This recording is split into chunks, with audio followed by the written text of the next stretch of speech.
Hoy contamos con la posibilidad de que comparta con nosotros algunos de sus saberes, algunas de las ideas que ha podido ir construyendo y que ha podido ir también sembrando a lo largo y a lo ancho de toda América Latina, un hermano, un maestro, alguien que nos ha guiado a muchos de nosotros a través de sus escritos sin que nos hayamos encontrado hasta hace muy poco tiempo, pero que seguro de la importancia de compartir lo que iba construyendo en sus vínculos con los pueblos que luchan, con los pueblos que resisten y con los pueblos que siembran futuro.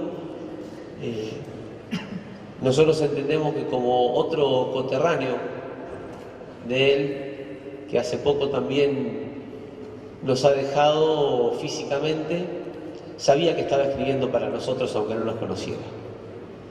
Y nosotros agradecemos esa generosidad de escribir y de compartir sus saberes durante todo este tiempo a Raúl Sivecci, quien nació en Uruguay. Hoy podemos decir que es no un uruguayo sino un latinoamericano, un hijo de Aviala que nos hermana a todos y nos estimula a seguir pensando, como dice en el prólogo del libro La Patria Sojera, que ustedes van a recibir como parte de los materiales que se han decidido incluir en la bolsita de papel que se puede reciclar, que van a recibir cuando se acrediten en la facultad.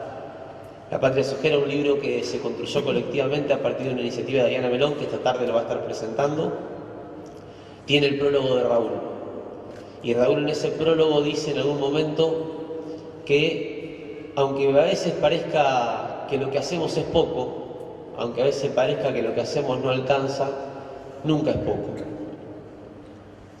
Y que fundamentalmente tenemos que recuperar la posibilidad de celebrar estos encuentros y celebrar la posibilidad de, abrazados, andar juntos construyendo desde estos presentes otros futuros. A Raúl, que ha hecho una pirueta, como muchos acá, extraordinaria en su agenda para poder llegar a compartir con nosotros esta jornada e inaugurar la Semana de la Ciencia Digna, le damos la bienvenida, nuestro agradecimiento y el deseo de que su estancia en este día en Rosario también sirva para seguir profundizando los vínculos que hemos iniciado sin conocernos hace mucho tiempo a través de sus escritos y personalmente gracias a las luchas sociales como el movimiento Paren de Fumigarnos en Santa Fe. Raúl, bienvenido a la Universidad de Rosario, a la Facultad de Ciencias Médicas y a nuestra Semana de la Ciencia Digna. Muchas gracias por estar acá.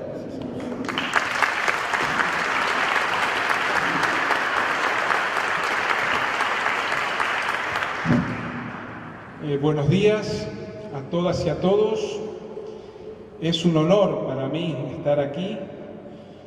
Agradezco a la Universidad Nacional de Rosario, a la facultad y especialmente a Damián la invitación para estar en la inauguración de este encuentro.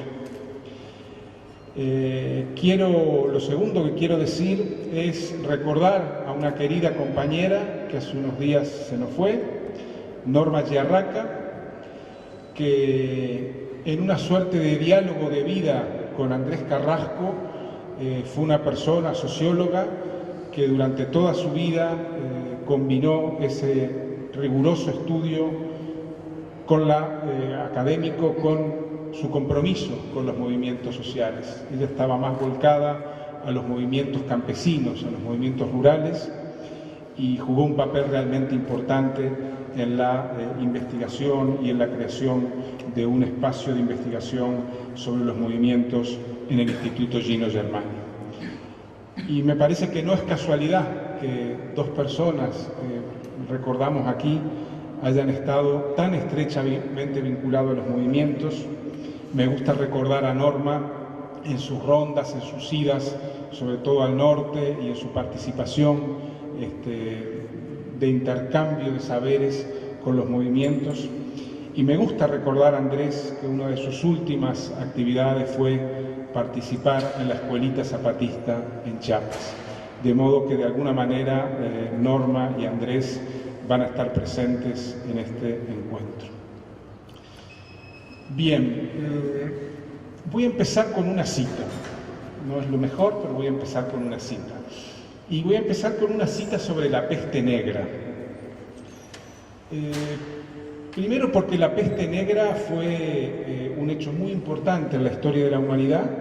En 3-4 años, 1348, 52, se calcula que más o menos la mitad de la población europea murió por la peste negra, que en los últimos recién 30-40 años se está estudiando de forma profunda y de forma rigurosa.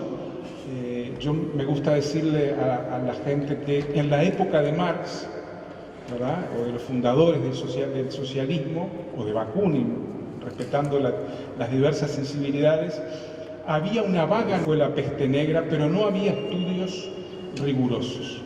Y me parece que en un evento como este, hablar de la peste negra no es ocioso. Leo, es un libro de Old Benedicto, se llama La peste negra, la historia completa, publicado hace un par de años por la editorial Acal en España. Y dice así la cita: la peste negra aceleró la evolución y transformación de la sociedad y la civilización europeas medievales hacia su forma histórica moderna. Al generar un gran déficit de mano de obra, impulsó la modernización económica, tecnológica, social y administrativa, que halló su expresión, sobre todo en los centros capitalistas del norte de Italia y en parte también en Flandes, en una cultura más secular y urbana asociada al Renacimiento. También aceleró el hundimiento de las estructuras y mentalidades económicas feudales y la aparición de una dinámica economía de mercado preponderantemente capitalista y de las actitudes y mentalidades innovadoras que la acompañaron. Ese es el origen de la aparente paradoja de que la cultura y la mentalidad bajo medievales entrañaran la obsesión por la muerte y por la salvación, la fascinación por las oportunidades económicas y la secularización de la economía y el arte. Quiero decir con esta cita que hoy es un lugar común entre los historiadores aceptar que la peste negra fue de algún modo el comienzo del sistema capitalista. Si hubiera que fecharlo, no un día preciso, una hora precisa, pero en un periodo concreto, es en las consecuencias que trae la peste negra. Y lo traigo aquí porque me parece importante reflexionar de que la salud, la enfermedad, el hacer sanitario, el hacer médico, no son solamente cuestiones de salud y cuestiones médicas, sino que pueden tener y tienen en este periodo de la humanidad repercusiones sociales inmensas, diría más, repercusiones geopolíticas enormes. Estábamos hablando antes de subir con Damián que en la medida que la Organización Mundial de la Salud fecha en un inmediato 4, 5, quizá 10 años, el hecho de que los antibióticos dejen de tener resultado, dejen de tener la medicina, la curación se ha basado en 2 siglos en los antibióticos, que dejen de tener operatividad, puede remitirnos a situaciones como la de la peste negra. O sea, lo que estamos viviendo hoy tiene repercusiones probablemente de larga duración. Y eso me parece que es importante tenerlo en cuenta como guiño. Bajo esa idea, me gustaría traer 2 o 3 reflexiones sobre lo que nos está sucediendo hoy. A mi modo de ver, hay que respondernos una pregunta central. ¿De qué modo el extractivismo está remodelando nuestras sociedades, el medio ambiente, la vida de la gente? ¿De qué modo el extractivismo está cambiando nuestra forma de percibir la vida y la muerte, nuestra forma de percibir la salud, nuestra forma de percibir la naturaleza? Y algo muy concreto, ¿de qué modo el extractivismo está influenciando en los estados, de modo que hoy los estados tienen enormes dificultades para reaccionar al modelo extractivo y para situarse en lo que sería su tarea histórica, política, de regular las sociedades. Y no lo están haciendo, o lo están haciendo de forma muy tardía y parcial. Bien, a mi modo de ver, y es una forma de mirarlo desde lo que yo trabajo y observo, el modelo extractivo, la acumulación por despojo, por desposesión, en palabras del geógrafo norteamericano David Harvey, es una forma de neocolonialismo. Lo que quiero decir es que el hecho extractivo revive, actualiza el modelo colonial. Y eso es algo de lo cual hemos hablado y no es muy novedoso. Y me gustaría, sin embargo, detenerme unos minutos en ello. En primer lugar, el modelo extractivo, básicamente la minería a cielo abierto, los monocultivos, la especulación inmobiliaria, porque tenemos un extractivismo urbano, ¿verdad?, del cual hemos hablado sobre todo otros compañeros como Quique Viana. Implica la ocupación vertical de territorios. Voy a mencionar 6 características y verán cómo todas ellas dialogan con el hecho colonial. Esta ocupación de territorios a veces es extensiva. 30% de ciertos países andinos ya están, de la superficie de esos países, está concesionada a la minería. Pero además una actuación vertical intensiva en espacios muy concretos como son la megaminería, como es las grandes represas hidroeléctricas, etc. En segundo lugar, y esto tiene enorme repercusión en este tema de los estados, el establecimiento de relaciones asimétricas, geopolíticas asimétricas, entre un pequeño grupo de transnacionales del primer mundo, básicamente norteamericanas, europeas y ahora chinas, relaciones asimétricas entre esas grandes empresas y países y los estados y las poblaciones de nuestros países. Esa asimetría de poder revive también el hecho colonial. En tercer lugar, el hecho de que tengamos economías de enclave. El modelo desarrollista nos acostumbró a economías de derrame, ¿verdad? La fábrica, el modelo industrial, derrama sobre la población a través de multiplicación de profesiones, de oficios, a través de hojas de vida ascendentes de los que fueron trabajadores rurales que ingresan a la industria y terminan como técnicos o como obreros calificados, y sus hijos vuelven a desempeñar un papel similar y muchos de ellos terminan en las universidades, ¿verdad? Bueno, al contrario de eso tenemos economías de enclave, economías isla, que son prácticamente autosuficientes, donde hay muy pocos trabajadores, donde hay muy poca interacción con lo que lo rodea y donde lo que queda es básicamente lo que hemos dado en llamar los pasivos ambientales. Eso también nos remite al hecho colonial.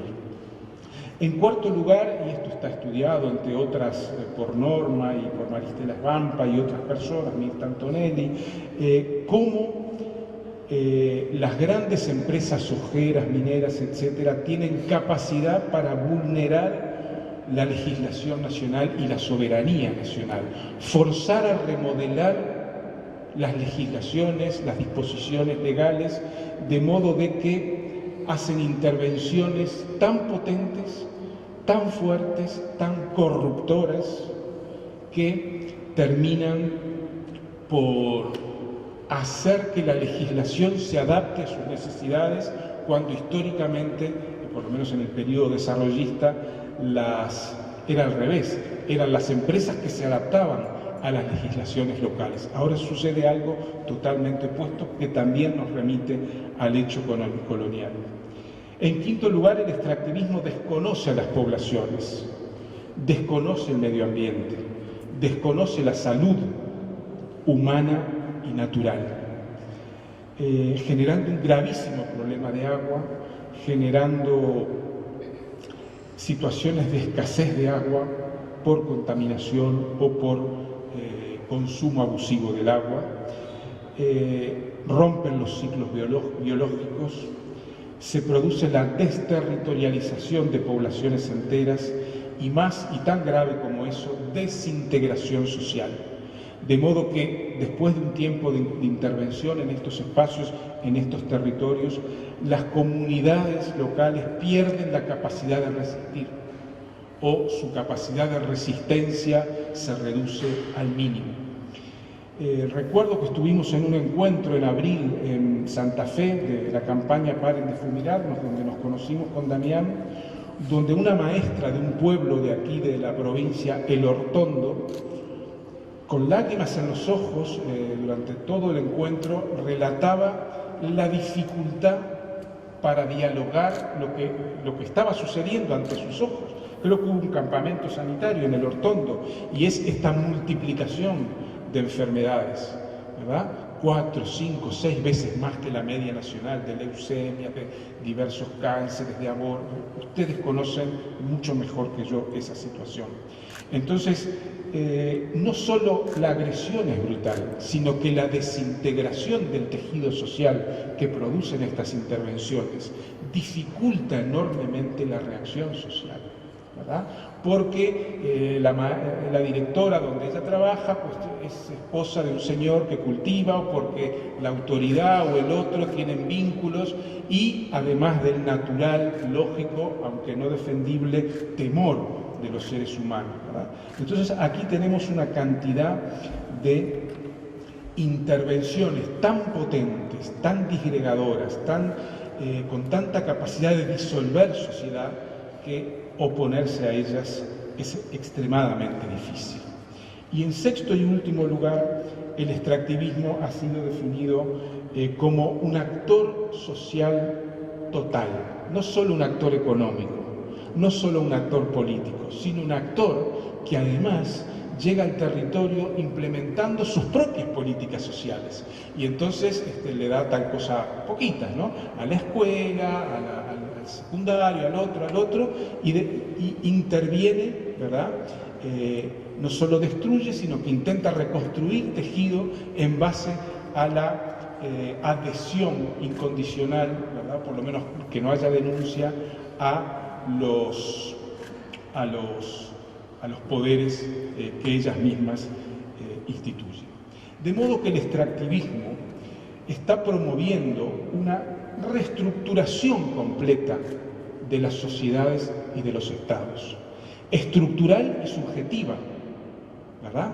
Y vaya si han tenido dificultades, más de uno de ustedes, ¿verdad?, para poder convencer a la población que está sufriendo que lo que vive no es una locura, que realmente está sufriendo y está siendo vulnerada.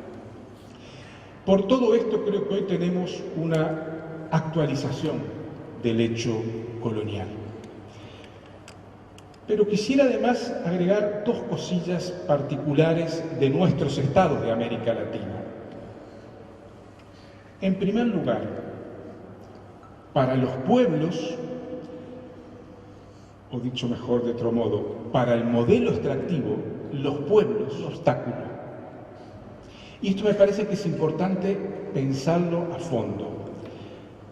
En el modelo desarrollista del que venimos, porque yo me crié, Damián todavía no, pero yo me crié bajo el modelo desarrollista, el modelo industrial, la población era un recurso básico, de modo que las fábricas chupaban población a su entorno, incluso de lugares muy lejanos, porque en una punta de la producción había seres humanos y en la otra punta, en el consumo, había seres humanos.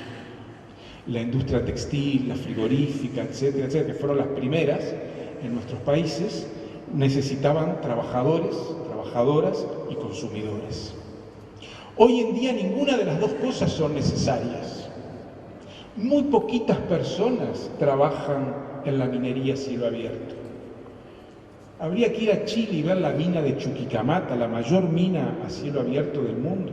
Los camiones que van y recogen el mineral, el cobre, no tienen chofer, están digitalizados desde hace ya años, ¿verdad? Son autómatas y así, ¿verdad?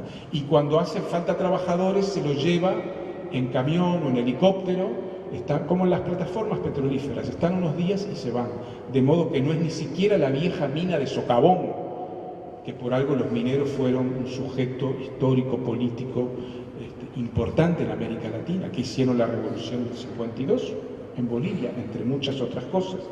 Entonces, hoy el modelo ha convertido a la población en un problema, en un obstáculo a superar.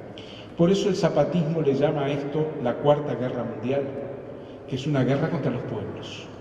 El modelo extractivo, lo ideal sería tierra arrasada, encontrar que no hay nadie más que tierra o más que cerros, ¿verdad?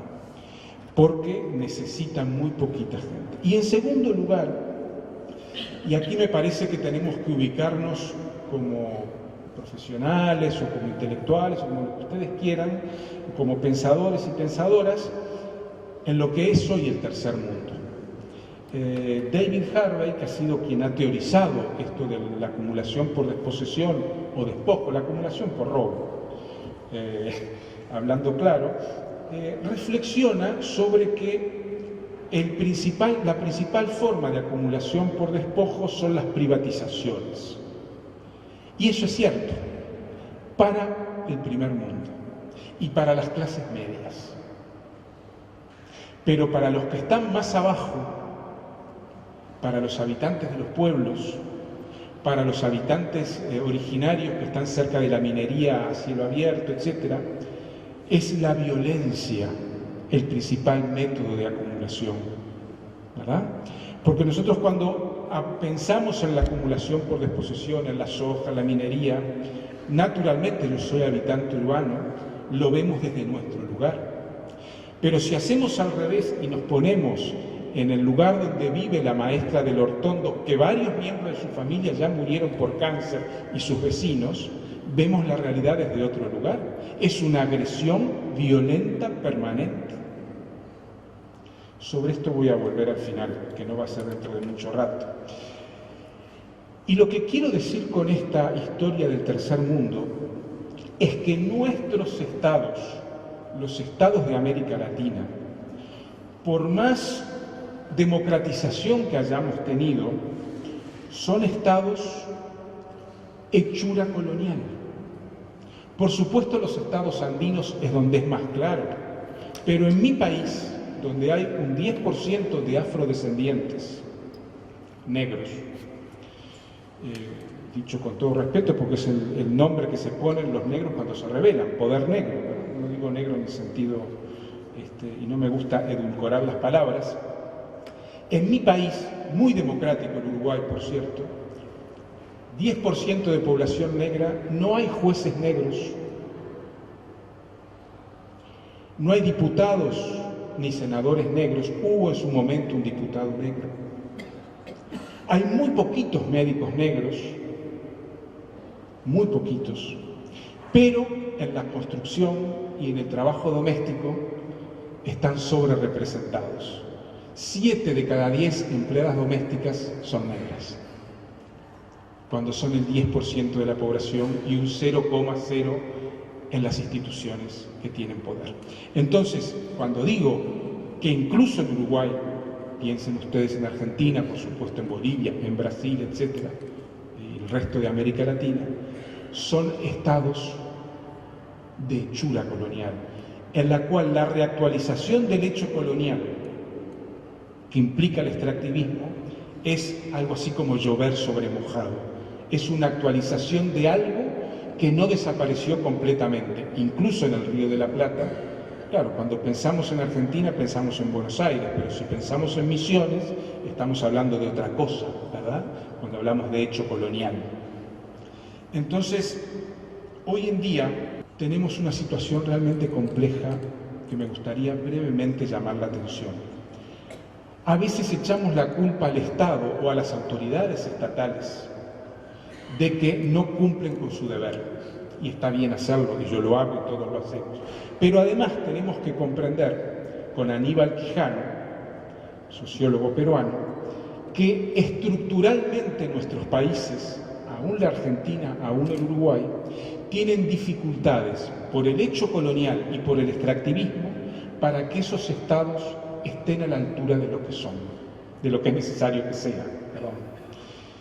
Y esto no quiere decir disculpar a las autoridades. Quiere decir que hay cosas que al Estado no se le pueden pedir y que tenemos que hacerlas nosotros. Dice Quijano, antes de gobernar, tendríamos que democratizar las relaciones sociales. Antes de ser gobierno, no podemos serlo si la sociedad no se ha democratizado mínimamente, como sucedió en Europa, porque el Estado-Nación europeo es consecuencia de revoluciones, ¿verdad? Que democratizaron, la francesa, la inglesa, etcétera, que democratizaron las sociedades. Nuestra genealogía es distinta y no podemos olvidarlo. La estructura de poder, dice Aníbal Quijano, fue y aún sigue estando organizada sobre y alrededor del eje colonial. La construcción de la nación y sobre todo del Estado-Nación han sido conceptualizadas y trabajadas en contra de la mayoría de la nación, en este caso de indios, negros y mestizos. Y sostiene que la descolonización pasa por esa democratización de las relaciones sociales, incluso en nuestros países.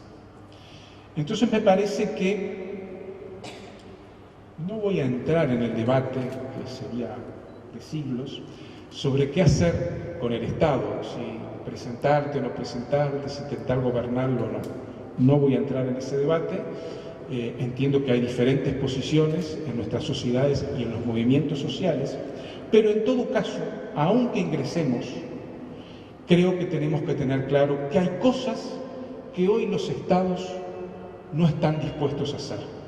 Aunque me pongan a mí de alcalde, de gobernador, de intendente, de presidente, no lo voy a poder hacer. ¿Por qué? Por esto que vengo relatando, por una historia y por una actualidad, por una reactualización del hecho colonial que produce la minería. En Perú, que es donde la minería ha avanzado de forma más escandalosa, un periodista, Raúl Wiener, muy lúcido, del diario La República, reflexiona hace pocos días que, claro, cuando un presidente llega al gobierno, tiene dos opciones: o darle duro a la minería, o comprender, que es lo que suelen hacer rápidamente, que buena parte de su presupuesto, hasta el 60%, viene de los aportes del extractivismo o más. ¿Qué sería hoy de nuestros estados, que tienen que pagar todos los primeros días de cada mes los salarios a miles y miles y millones de funcionarios, sin los ingresos de la soja, de la minería? ¿Eso implica disculparlos? No. Eso implica tener claro los límites estructurales. Después veremos cómo nos manejamos con esos límites, y ahí sigue habiendo diversas opciones y diversas posiciones. Pero la idea de Quijano, de la necesidad de democratizar las relaciones sociales, y la idea de que las multinacionales extractivas son tan potentes que oponerles resistencia implica un costo político muy alto, yo creo que ahí estamos en una situación compleja. Quiero decir lo siguiente, que la salida del modelo extractivo no puede producirse sin una crisis económica, social, política de envergadura. Ni siquiera la Venezuela de Chávez, y no es una crítica, es una constatación, logró salir de la dependencia de la renta petrolera. 90 y pico % de las exportaciones son petróleo. Lo que estoy planteando es la dificultad para que desde la opción estatal salgamos del modelo. Y esa dificultad, que no es imposibilidad, esa dificultad es un espejo que nos hace mirarnos a nosotros. Bueno, estamos en una prisión, digamos, que es el modelo extractivo, mientras que los pueblos que la sufren directamente están en algo más que una prisión, en una situación muy difícil. Bueno, ¿qué vamos a hacer? Porque si por la vía estatal se avanza, pero muy lentamente, en todo caso, a una velocidad insuficiente, en el mejor de los casos insuficiente. Nosotros como sociedad, como profesionales, como pueblos, tenemos algunas tareas que cumplir. Y es aquí donde me gustaría referirme a ustedes. Yo sostengo que, y esto es una imagen, no es una realidad, ¿verdad? Sostengo que para los que sufren directamente, pienso en la maestra y sus amigas del Hortondo y el pueblo en sí, ¿verdad? Para quienes sufren el modelo extractivo directamente sobre su piel, no nosotros, no yo por lo menos, hablo por mí, que lo sufrimos pero indirectamente, para quienes lo sufren directamente, la vida cotidiana es algo así como lo que Walter Benjamin, aquel intelectual alemán, definía en la Segunda Guerra Mundial, un estado de excepción permanente. Y él decía, para los de abajo, la historia, reflexionaba en el nazismo, ¿verdad? La historia es un estado de excepción permanente. Entonces, para la maestra del Hortondo y sus amigas y sus vecinos, es vivir bajo esa espada de Damocles, que es no solo el cáncer, que varios de sus familiares ya sufrieron y algunos murieron, sino el aislamiento social, ¿verdad? El vivir en una situación de incomprensión y de riesgo de vida, de riesgo de, no de muerte tipo dictadura, pero sí de aislamiento tan profundo que también enferma, ¿verdad? Entonces, en esa situación de estado de excepción permanente, yo siento que los que están dentro del estado de excepción y los que estamos más o menos fuera, tenemos necesidad imperiosa de trabajar juntos. Tenemos necesidad de que los afectados y los profesionales, los que sufren directamente y los militantes, establezcamos formas de alianza, no formales, estoy pensando en firmar un documento programático, sino de vínculos estrechos para trabajar juntos. Porque el modelo lo podemos vencer desde los dos lados, en base a esa alianza, en base a vínculos horizontales que podamos tejer entre unos y otros, entre nosotros y los elortondos, entre nosotros que tenemos ciertos saberes y ellos y ellas que tienen otros saberes, pero no en relación jerárquica, sino de aprendernos mutuamente, de hermanarnos, porque podemos hermanarnos, yo creo que éticamente debemos hermanarnos con los que, siendo diferentes, sufren lo mismo. De la trilogía de la Revolución Francesa, Libertad, Igualdad, Fraternidad, ustedes saben muy bien que la hermana pobre, de la que poco se habla, es de la fraternidad. Eso es lo que siento que hizo Andrés cuando fue a la escuelita zapatista, como alumno, una semana a aprender. Él, científico de primer nivel, fue a aprender con los zapatistas que muchos no saben leer y escribir. Entonces, ese vínculo horizontal, esa intercomunicación de saberes, eso es una forma de educación distinta a la disciplinaria, a la de yo te enseño, aprendemos juntos. Es el grado superior de la educación popular que planteó Paulo Freire. Y esa forma de educarnos mutuamente, de cruzarnos saberes, de cruzarnos afectos, de relacionarnos, es, y déjenme decirlo de esta manera, si imaginamos un campo de concentración, que es una imagen que también podría valer para los elortondos, la forma de presionar sobre las alambradas, desde adentro y desde afuera, desde los que están adentro y los que estamos afuera. Y eso no pasa sin el hermanamiento, y eso no pasa sin una ética de vida, una ética profesional y de vida. Bueno, algo de eso entiendo que son los campamentos sanitarios. Y gracias por invitarme y gracias por haberme dado la posibilidad de conocer lo que son los campamentos sanitarios en el que en algún momento espero poder participar, aunque solo sea como observador, porque no sé nada de salud, ¿verdad? Entonces creo que los campamentos sanitarios son eso, el intento de establecer vínculos entre iguales y diferentes, vínculos horizontales de aprendizaje colectivo, con el objetivo de que algún día la alambrada la podamos tirar desde los dos lados. Muchas gracias.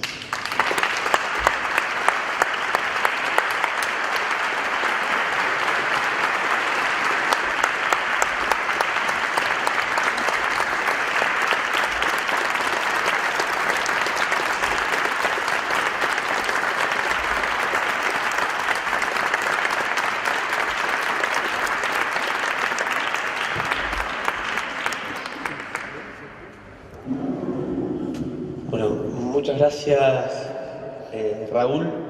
Si alguien quiere hacer alguna pregunta, una o dos preguntas, estamos recontrapasados de tiempo, pero si quieren que hagamos una o dos preguntas para continuar este intercambio.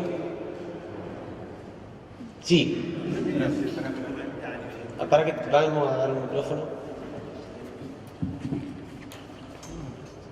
Quisiera agradecer al señor Civechi por su brillante ponencia.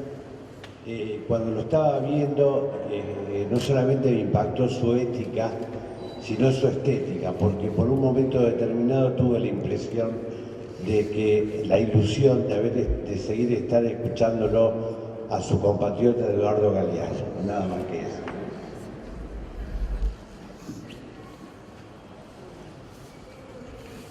Buenos días. Yo también agradecerles muchísimo por haber hablado de lo que vivimos todos los días. Y nosotros tenemos también, yo lo he llamado en algunos trabajos en la zona del Chaco. Yo vengo del Chaco, soy médica y trabajo con los pueblos fumigados. Son guetos, son guetos, algunos de los pueblos en donde no se puede salir porque están bloqueados por el cielo, por la fábrica de semillas, por las siembras y lo que rodean. Y esta imagen del Homo sacer, de la nueva vida, ¿no? Propiamente lo describe a estos pobladores en donde no tienen ningún derecho y los matan sistemáticamente. Bueno, muchas gracias. Sí, acercás. Atrás de todo y después acá. Sí, bueno, aparte del placer que nos causa poder escuchar a Raúl, quería manifestarme viendo cómo paulatinamente el capitalismo va generando enclaves económicos. Empezó por los enclaves económicos vinculados con los juegos, los grandes casinos. Después le siguió el turismo, donde vemos hermanos o países latinoamericanos que parecen paraísos y en las pocas cuadras la gente no tiene dónde comer, mientras que del otro lado del alambrado, los que vamos y podemos disfrutar alguna semanita, gozamos de los manjares y los placeres de la vida más grandiosos, podríamos decir. Y ahora vienen los enclaves económicos y yo justamente quería hacer mención de este enclave que para muchos es la salvación de la Argentina en su peor crisis energética del momento, ¿no? Que vengo del lugar donde se habla de que la vaca muerta hay que revivirla, partirla en 1000 pedacitos para que vivan muy bien unos pocos. Quería señalar justamente el grado de opresión que sufre la población por algo que yo denomino que es la prensa publicitaria, que es pagada por los mismos que la sufren. El Estado se apropió de la comunicación por todos los medios posibles, en el caso de Neuquén y Río Negro, y son los que bajan la verdad, la única verdad del futuro con crecimiento ilimitado, donde todos vamos a ser felices y ya no va a hacer falta que derrame ningún vaso. Ese clima de opresión, que quizás no es un riesgo de vida como puede haber sido en los campos de concentración, o puede ser todavía que existen los campos de concentración.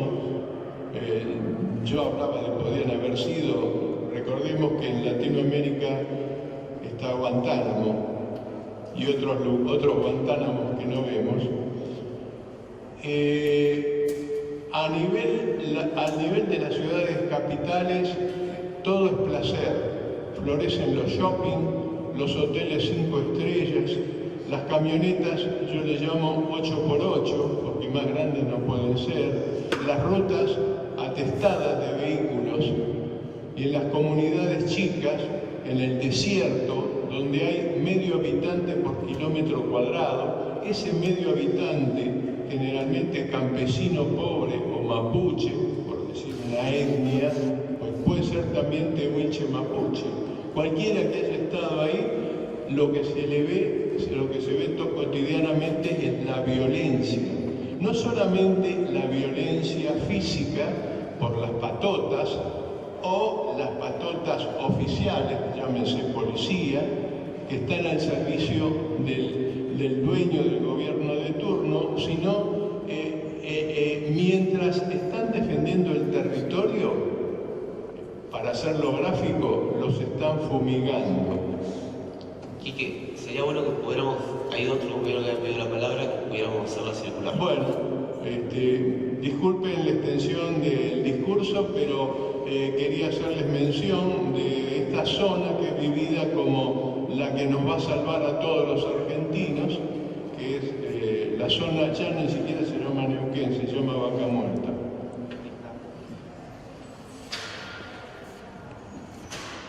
Simplemente quiero decirle que soy vecino de la banda occidental del río Uruguay y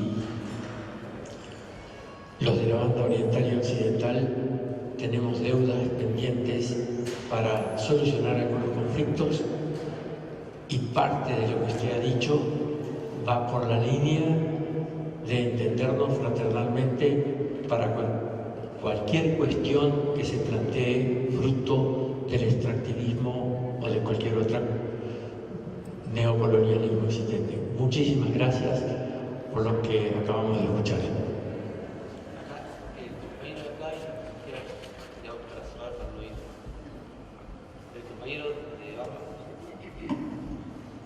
Hola, bueno, muchas gracias por estar acá. Quería aprovechar para hacer una pregunta a Raúl de esto que, por un lado, siempre aclara de manera tan nítida estas situaciones, pero quería aprovechar para hacer una pregunta puntual sobre este hermanamiento en el cual yo veo que todos más o menos venimos trabajando, creo desde siempre, por una cuestión, diría, instintiva, además de cultural. Los que estamos acá presentes y las personas citadas, pero siempre encuentro una barrera en un punto estadística, ¿no? Para poder trascender a otros compañeros que piensan desde un pragmatismo económico, de no se puede hacer otra cosa, y que muchas veces cuando uno empieza a confrontarlos con la información puntual de todas estas cosas aberrantes, bueno, de Vaca Muerta, de los monocultivos, de la minería, etcétera, etcétera, en general les genera como una sensación de estancamiento o de anestesiante, ¿no? Como mucha información que anestesia, no, prefiero no pensar en eso.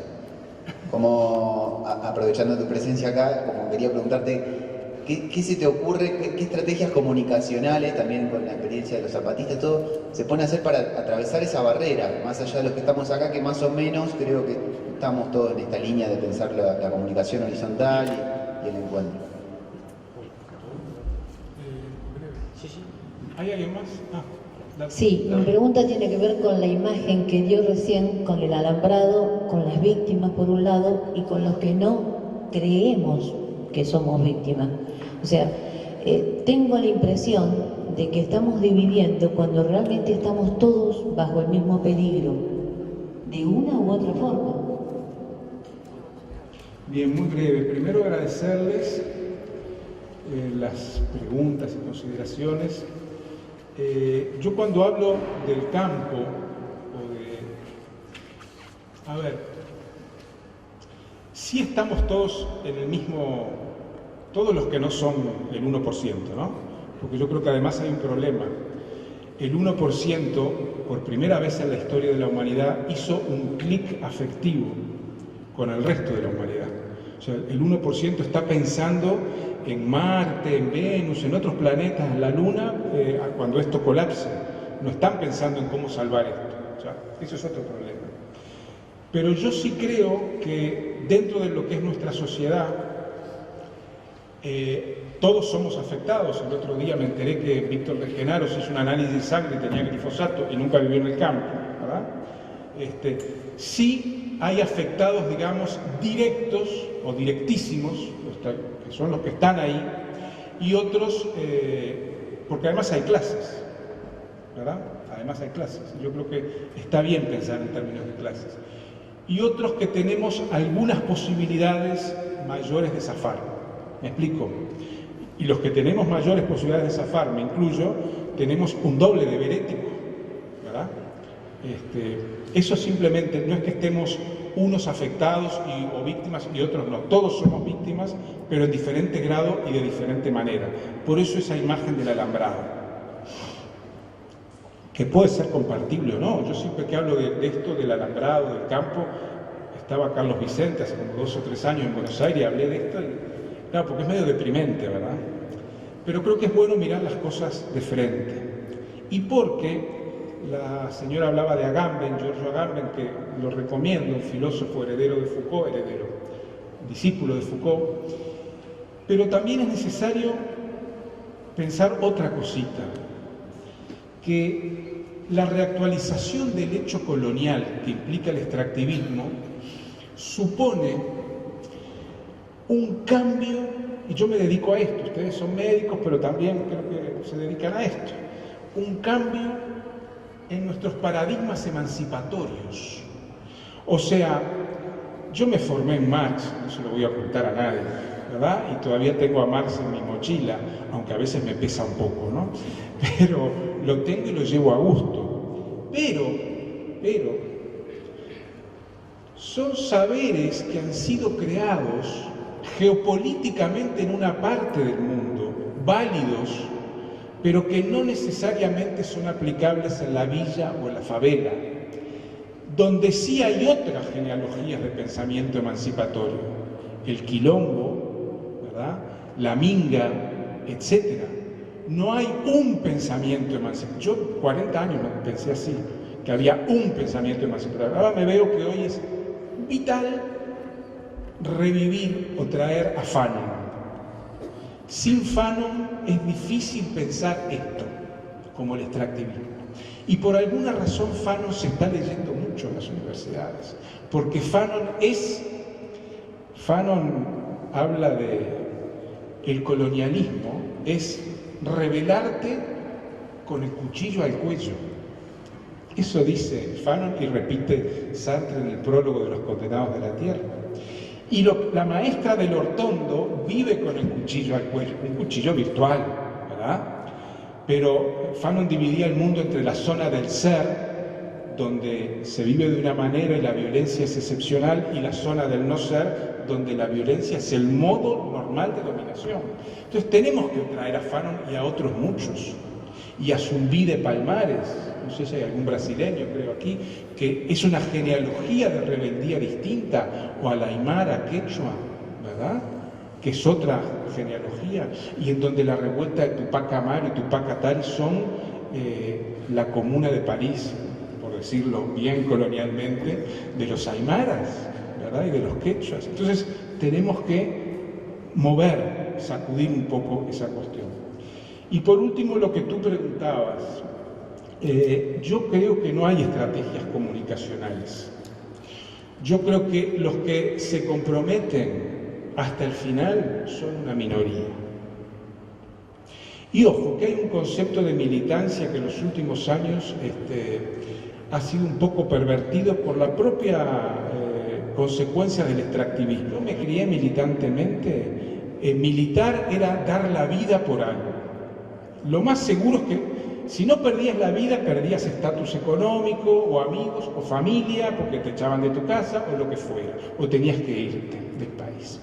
Hoy en día hay como un sentido común de la militancia que es todo ganar, como se dice ahora, ¿no? Que es una carrera ascendente la militancia. No es eso. La militancia de verdad entraña el riesgo de perder. Pero camadas enteras de jóvenes están educadas en esto, que no voy a ponerle nombre porque estoy en Argentina y tengo que ser prudente, pero si fuera en Uruguay hablaría muy críticamente de la cultura del Frente Amplio, la cultura militante del Frente Amplio, que te metes a militar y a los 3 años ya tenés un carguito, aunque sea, y después vas ascendiendo. Acá creo que tiene un nombre de alguien que le llamaban el tío, pero no me animo a decir. Bien, lo que quiero decir es que los que se comprometen son una minoría. Yo creo que la tarea nuestra hoy es crear mundos nuevos, aunque sean 4. ¿Por qué? Porque yo trabajo con otra hipótesis de revolución. Trabajo con la hipótesis de la peste negra. Cambio climático, más fin de antibióticos, más desastre. Cuando venga el desastre, el diluvio universal, si no tenemos barcas de Noé armadas, salud, y hasta otro planeta. Lo que quiero decir es que cuando la humanidad esté con el agua al cuello, es una hipótesis, no me animo a escribirla, la verdad que yo me dedico a escribir, pero la formulo así. Cuando venga el diluvio, si no tenemos barcas, se acaba la humanidad. Si tenemos barcas, la reconstrucción de la vida puede tenernos en cuenta, la gente. O sea, lo que yo creo es que nosotros no vamos a convencer a nadie, la gente nos va a buscar como alternativa de vida cuando lo crea, cuando vea que no hay otra cosa. Esa es mi hipótesis, pero como ven no me animo a escribirla porque es muy fuerte y porque no sé si va a suceder eso. Pero creo que en todo caso el tener arcas, el tener espacios para respirar con otros y otras como iguales, eso ya es mucho y nos alivia la vida, aunque el capitalismo dure 1000 años más, que no creo. Pero es bueno vivir con otros y otras que sientan y piensen como nosotros, porque se nos hace la vida más vida, ¿verdad? Entonces yo creo que va por ahí la cosa, más que por el tratar de convencer a los demás. Yo me crié en la etapa de que nosotros los militantes teníamos la luz y se la llevábamos al pueblo. Y yo iba a vender periódicos estudiantiles a la puerta de la fábrica, como hacía Sartre, un delirio. Porque si te lo compraban era de pena, de verte ahí a las 6 de la mañana muerto de frío. Un delirio, ¿verdad? Porque yo quería que llevábamos la verdad revelada. Igual que los de la Biblia, ¿verdad? Los pentecostales, pero con Marx. Horrible. Pero bueno, creo que hay que construir algo y ojalá, y muchas barcas, no una, muchas, diversas, además, de mujeres, de gays, de personas como uno, que ya es viejo y no es nada. Y así, ¿verdad? Y barcas divertidas además, que den power a la gente. La cosa puntual es este concepto de crear mundos nuevos. Sí. Yo creo que también ya es algo que creo que más o menos lo tenemos mucho. Es cómo dosificar esa información a la gente que viene a preguntarte, la gente que es esa mayoría que está ahí, que son colegas de otras cosas, sí, que están con otra cabeza, y uno le da un poquito, y si le da un poco más se deprime y prefiere no pensar. Pero no, él plantea de cómo dosificar la información a la gente que viene a preguntar. Claro, para no que te no se, escuchan. yo me refería a esa anestesia nerviosa. Sí, pero yo creo que lo mejor que podemos hacer a la gente que viene a preguntar es decir, mira, acá tenés el campamento sanitario o la barca o lo que quieras. Porque en el campamento sanitario no solo sufren, se divierten, ¿no? Me imagino que se hacen noviazgos, se hacen noches de diversión. O sea, entra a la barca. Si te gusta, bien. Si no te gusta, no vas a entrar. Y yo creo que la gente no se adhiere al campo de, vamos a hablar de la revolución, porque lea un programa. Yo no me metí a militar en los 60, 70 porque leí el programa de Tupamaro. Lo que pasa es que los fogones que hacían de Tupamaro, las guitarreadas y las chicas que iban con unas minifaldas impresionantes eran las más lindas. Yo me quedé ahí. No leí el programa de Tupamaro. Eso vino después. Y a veces lo leía cuando ya era tarde, ¿verdad? Porque uno no se mete en algo porque esté convencido. Eso es una imagen colonial que tenemos. De que la gente primero piensa y después actúa. No. Nadie piensa si esa mujer le conviene cuando se enamora.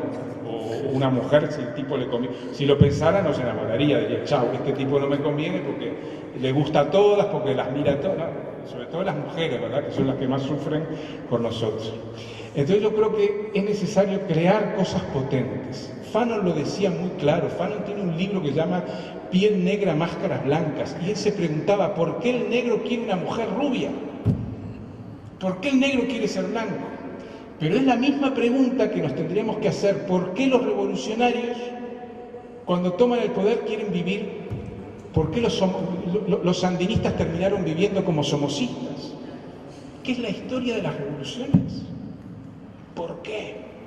Bueno, Fanon plantea crear. Da otra respuesta que no es crear, pero que no viene a cuento. Pero crear mundos nuevos, aunque sea pequeños. Y eso es lo que nos va a mantener a flote y lo que probablemente ayude a que un cambio sobrevenga. Bueno, muchas gracias.